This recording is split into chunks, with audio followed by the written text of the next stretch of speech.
Ça vous parle d'avoir vu des rushs comme ça? Ouais. Hein, ça, c'est quand on a des rushs qui sont extrêmement teintés. Donc, ça peut être soit de la source lumineuse, que la plupart du temps, c'est le cas d'ailleurs, hein.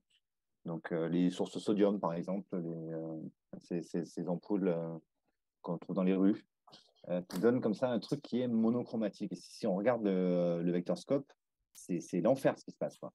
Je veux dire, tout est dans un seul unique cadran, quoi. Le cadran bleu-vert, quoi. Et là, 100% des informations sont là-dedans. Voilà.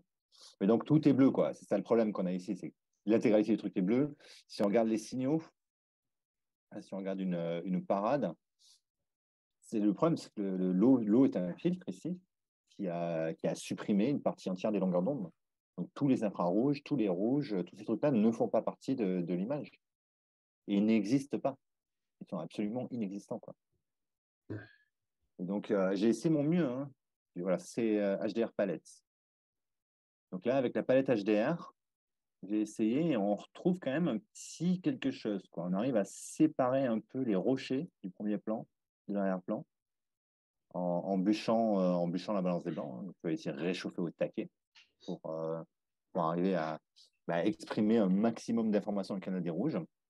Et la palette HDR, c'est là que vous voyez que la balance des blancs qu'elle fait est plutôt, hein, elle est riche. Elle est riche, elle travaille, elle est capable ici de reconstituer ici clairement un canal de rouge, quoi. Donc la palette HDR, pas déconnant comme solution. Ça, c'est du lift gamma gain.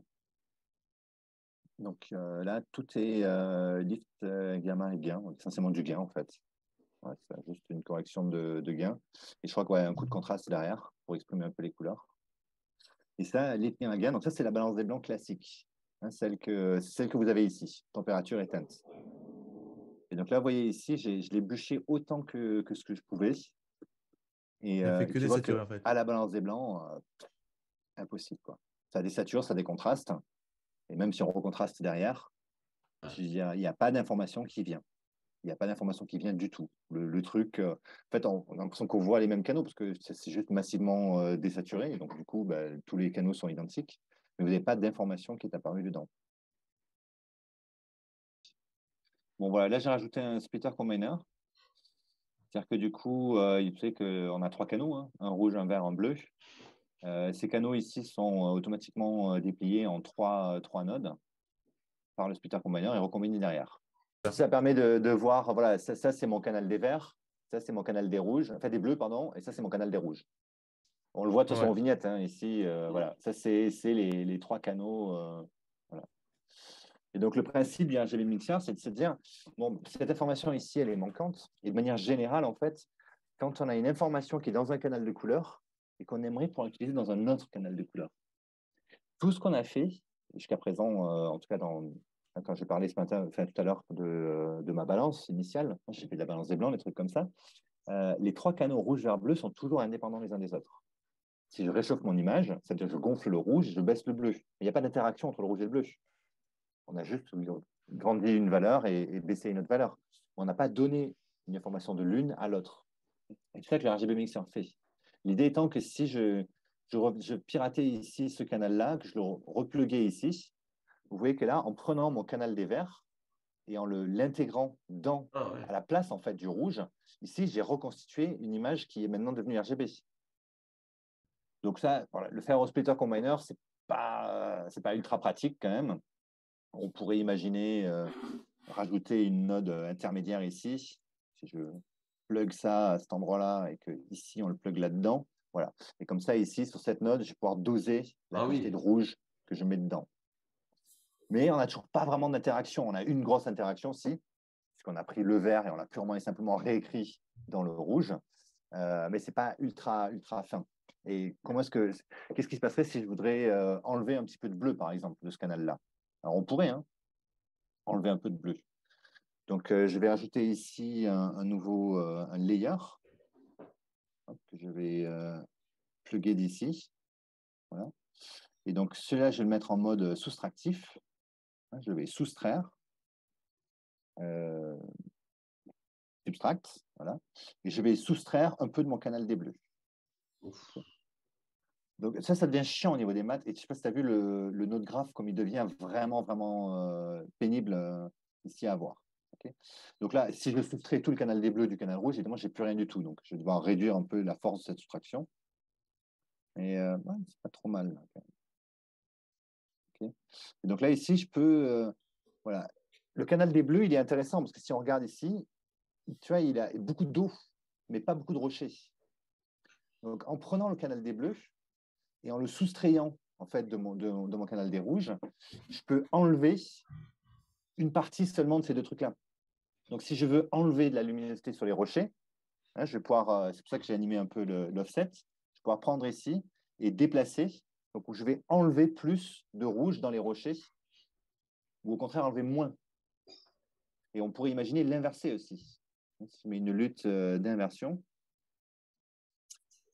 je suis sûr qu'il y a quelque part ici la lutte toute faite pour négatif. Vert color. Parfait. Donc là, ici, notez comment je. Hein, là, je fais naître. En fait, cette node ici, elle génère une interaction entre mes canaux. Donc ici, j'ai pris le canal des verts, j'ai soustrait une partie du canal des bleus. Donc essentiellement, j'ai soustrait du rocher, puisque j'ai inversé avec un vert color. Bref, vous voyez que ça devient un peu le merdier. Donc la solution la plus simple de tout ça, c'est évidemment de prendre le RGB mixer. On a 3 canaux, un rouge, un vert, un bleu. Et dans chacun de ces canaux, j'ai la contribution du rouge, du vert et du bleu.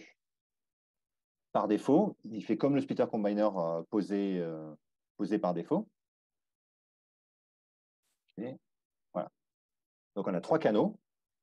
Et là où vous voyez ici, j'ai redirigé un petit bout du tuyau dans un autre canal. Ben, c'est ça ici, ces 3 canaux rouge, vert, bleu qu'on a par canal. Donc par défaut, il n'y a que le rouge, 100% du rouge, qui est plugué dans le rouge, et 0% du vert, 0% du bleu. Est-ce que je veux ajouter un petit peu du bleu dans le rouge, je peux ajouter un petit peu du bleu dans le rouge. Ou si je veux ajouter du vert, ce que j'ai fait tout à l'heure quand j'ai plugué ici, sur une nouvelle node.